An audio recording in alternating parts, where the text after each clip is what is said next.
Okay, so we've seen now that we can solve the convex-concave problem by using a convex decomposition node. And what it does is it turns a concave object into multiple convex objects. Another way of showing this is with the exploded view node. And then here you can see the bowl now turns into multiple pieces. Now we run into a problem now though. If we actually simulate this, of course the RBD simulation doesn't understand that this is now supposed to be one object. So when you run this, of course, it falls apart and breaks into multiple pieces naturally. And to solve this, we introduce a new concept called the name attribute. And this is actually why the convex decomposition, by default, the way we use it here, has a little exclamation mark, because it actually tells you the following attributes were not found in the file name. So this node actually expects a name attribute to be used. So what we can do is we can actually give each piece a different name attribute, and this actually has even a node called name, and this is what it's for. And you usually do it before the convex decomposition so that the bowl as a whole gets a certain name, and after it is broken up, each piece has the same name. And this node creates a new attribute, and this is on the primitives. So when we look at the primitives, we can see here there's a new attribute called name, which is empty by default.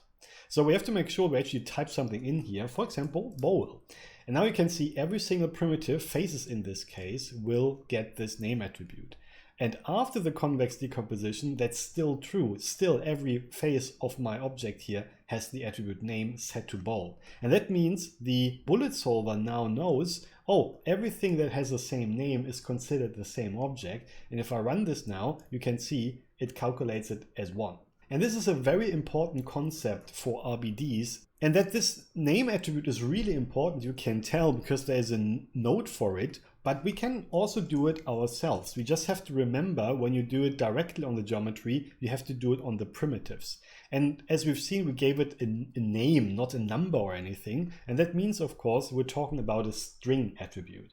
So if you want to set it yourself, which you can always do with Vex, for example, or an attribute create, just make sure that it's a string. And we give it the name this time, I don't know, dish. I don't know. Doesn't really matter, as long as it's unique. And let's make sure that we call our wrangle now name, and you of course will see that this way this works as well. So it doesn't matter how you create the name attribute, as long as it's there and it's a string, it has a unique name in it. So we've seen we can do this with our own attribute wrangle or attribute create. We can do this with a name attribute, but we can also do this actually with the assemble that we already saw. And actually this thing is already doing this by default, because there is a create name attribute checkbox that is on by default. And if you look here under the name attribute, you can see it actually created a name attribute with a name piece 0 in it. And this is because up here there's an output prefix. For every object that it finds, basically, it puts that in. So we can put in bowl, for example, and now, of course, the name attribute is different. And we will actually use the assemble quite a lot for another reason. It can solve a certain problem for us. And that is, let's say let's get rid of this. We want to create multiple versions of our bowls, like in the last example. So we take a copy and transform and move one up a little bit and create a couple of copies. There you go. And if we would run this now, of course, what will happen because of the convex decomposition, all those pieces without a name attribute will just break apart. Nothing surprising here. To solve this, we could again use a name attribute and just give them the name bowl.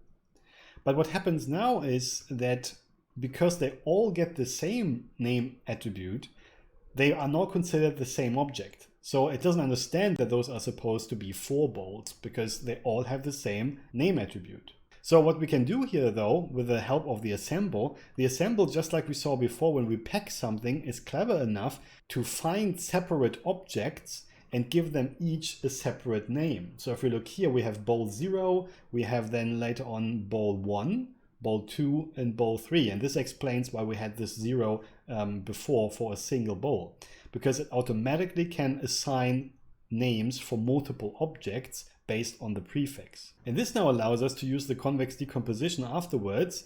And when we run this, each of them are still considered a separate object and will collide correctly, because each bowl has now its own name attribute to stay together. And this, of course, is how I built the example from before by combining the convex decomposition and the assemble. So as you can see, the convex decomposition allows you to turn any concave object into multiple convex objects, which makes it possible for the RBD bullet solver to calculate them correctly and fast.